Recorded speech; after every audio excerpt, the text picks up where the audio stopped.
Hi, my name is Gwen Peterson. I'm a certified independent health coach and presidential director with Optavia.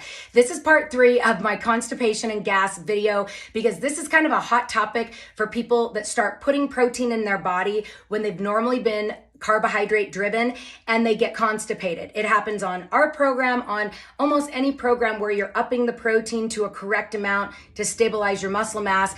But if your gut isn't in a good place, you need some support. So I'm just gonna put my poop emojis back on because this is the story of my life, because most of us have yo-yo dieted, so our gut's not in the right place. Go watch part 1 and 2, and in part 3, one of the other supplements, sometimes I see people do really well with bromelain. But if they have high blood pressure, they haven't had acid reflux issues, any of that, I will normally suggest the alternate enzyme of the papaya enzyme. Again, I am not a medical professional.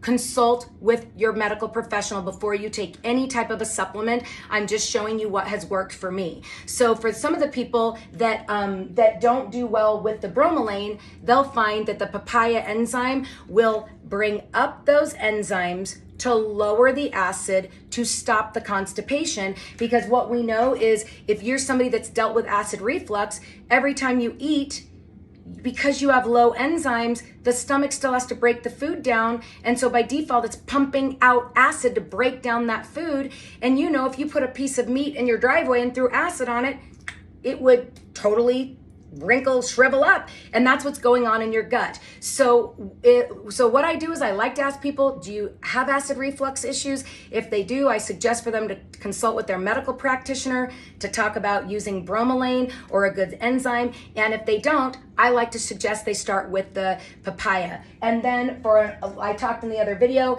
if you're looking for a real good all-around enzyme with probiotics, I really love this one, right? It's linked in my bio. It has lots of really great enzymes in it. But if you're one of those people that your gut does not love dairy, this has the bonus of how to break down the dairy. So people that have dairy issues, it's normally that their gut does not like to break down the casein in the dairy. And so this really helps if you take this before you eat dairy of any sort, even if it's cottage cheese or cheese. This has really helped my daughter a ton with dairy. So again, these are just some of my suggestions to help that gut be moving. But what you want to know is consult with your medical practitioner. I am giving you suggestions that have worked for myself and my daughter, but I don't know your health history to know which way to go with any of this, but just wanted to share what I've learned for myself.